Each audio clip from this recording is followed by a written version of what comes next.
Dovolte mi, aby som v krátkosti odôvodnil poslanecký návrh zákona, ktorým by sme veľmi radi riešili možno súčasnú veľmi negatívnu prax, ktorá sa nám dneska vo vzťahu k spotrebiteľom zaviedla v slovenskom súdnictve. V minulosti boli zmenky ako také zakázané v spotrebiteľských vzťahoch. Nevadí to však, pretože sa na Slovensku objavilo obrovské množstvo zmeniek aj z minulosti, ktoré boli žalované na slovenských súdoch. Boli žalované na slovenských súdoch zo zahraničia. Nedávna prax ukázala, že pani, ktorá si požičia 600 eur, podpíše zmenku na 1100, je voči nej exekučnom konaní vymáhané 8 000. To je jeden z tisícov príkladov, ktoré na Slovensku môžete vidieť. V tých nárokoch je uplatnených aj príslušenstvo v neúmernej, neprimeranej výške 0,25% denne. 0,25% denne, keď niekto vydá rozsudok, tak sa mu to zdá ako že suma, ktorá je úplne v pohode. Dámy a pani, ale keď si prepočítate a vynásobíte 0,25 krát 365 dní v roku, tak vám vyjde, že slovenské súdy priznávajú v zmenkovom konaní proti slovenským spotrebiteľom 91,25% ročne. K tomu ešte zákonný úrok, z omeškania 6%, tak sme na 97,25%, čo je vlastne pomaly 100% každý rok. Navyšuje sa dlh spotrebiteľov. Ja rozmýšľam, ako začať, ale napadá ma teraz cez to halelúja. Fakt. Halelúja. Konečne. Konečne. Konečne niečo, čo pomôže. Fakt, niečo, že vieme, na čo sme tu. Ja som aj rozmýšľal, že keď chcete popísať, že čo sa vlastne umožnilo v tejto krajine, skúsim to povedať na jednom príklade, nech sa mi to celkom podarí, ale pokúsim sa. Predstavte si niekde nejakú malú reštauráciu a tam reklama, že poďte si dať super koláčik. Hej? A teraz teda ľudia si sadnú a dajú si super koláčik, bo budú v nejakom vedomí, že teda cena bude asi primeraná, alebo keď sa spýtajú, tak im povedia, nepýtajte sa na cenu, alebo keď sa moc pýtajú, tak im povedia, ty si ten koláčik nedajú. Ale po väčšine ľudia si sadnú na ten koláčik, však môže stať len primeranú cenu. Keď ho zjedia, tak príde čašník a povie 5 000 eur. Príde čašník a povie 5 000 eur. To sme mi dovolili, že toto mohlo fungovať pod mantrou zmluvná voľnosť cien. Čiže sa to povie, voľná tvorba cien. Je voľná tvorba cien. Hotovo. Ten človek sa začne rozčulovať a povie, jak je to možné za jeden koláčik 5 000 eur? Jak je to možné? Dajte to na súd. Súd čo povie? Áno, je to v poriadku. Súd povie, áno, je to v poriadku.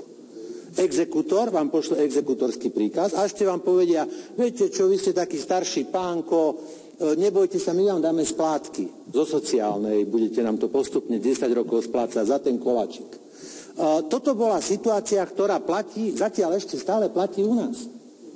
Toto je stav, ktorý naozaj platí u nás.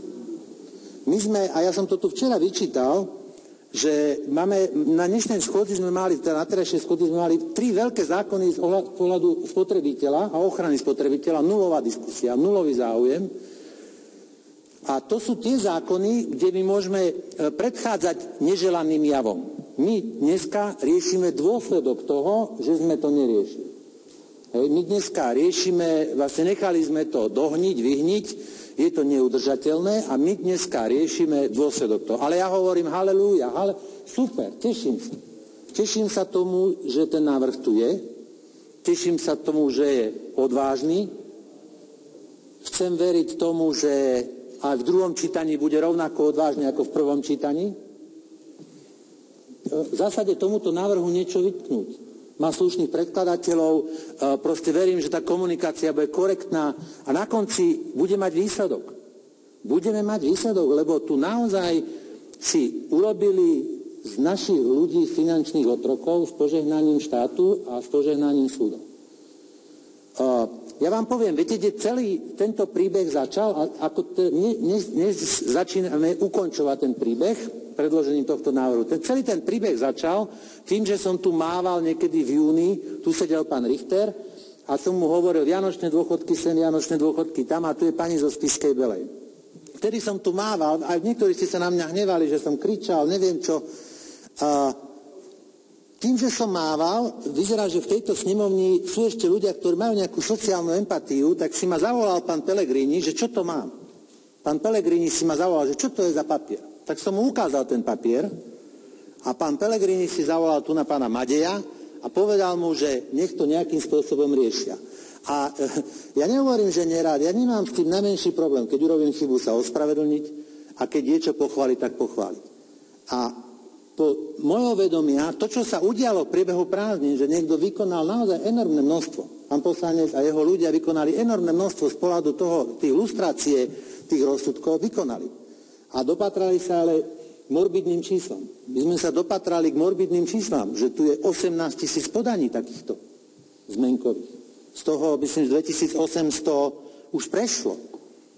Z toho 500 rozsudkov, tu pán kolega aj spomínal. My sme tých 500 rozsudkov chodili páliť. My sme ich pálili v Košiciach, v Prešove, aj v Bratislave, symbolicky. Ja som si vedomý toho, že ako politik nemám komentovať rozhodnutia súdov. Ale prosím vás pekne, nechcite odo mňa, aby som nekomentoval rozhodnutie súdu, ktorý prizná niekomu spotrebiteľovi zmenkový úrok. Nechcete to odo mňa. Prosím vás. To by sme sa mohli v tom zhodnúť. A ja budem, keď sa v tomto zhodneme, ja mám rešpekt a úctu a vzdávam úctu aj, to vždycky bude mať. Ale tieto rozsudky si nezaslúžia ani rešpekt, ani úctu a je našou povinnosťou ich riešiť. Tam ten príbeh začal, verím, že dnešným dňom a na budúcej schôdzi ho ukončím. A tým ľuďom pomôžeme. My naozaj pomôžeme ľuďom, na ktorých sa niekto chystá, že si s nich urobí finančných otrokov na cirka 10 rokov. Za to, že si biedáci požičali 600 eur. Proste 10 rokov sa niekto chystá, že ich bude krútiť za krk. Je to naozaj veľká vec.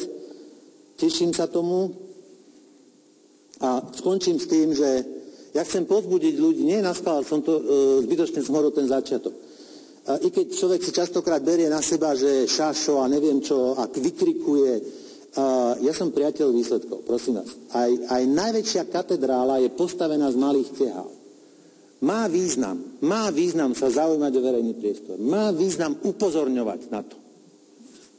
Hlasno, polohlasno, ticho, nejakým spôsobom má.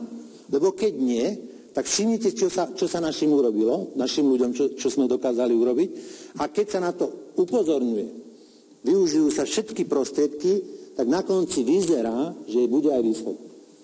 Na konci bude aj výsledok. Čiže skončím naozaj ľudia, prosím vás, nedajte sa. Nie ste povinní strpieť veci, ktoré z vás robia otroko. Nie ste povinní strpieť absolútnu nespravodlivosť, i keď táto krajina jej častokrát toleruje, priviera očami. Urobte niečo, urobte nejaký pohyb, bojujte tomu, nedajte sa tomu zlomiť, nerezignujte. Má to zmysel. Má zmysel bojovať o svoje práva. Aj tá najväčšia katedrála je z malých tehličiek. A verím, že aj tento prípad a jeho ukončenie v druhom čítaní bude to dôkazom. Ďakujem pekne.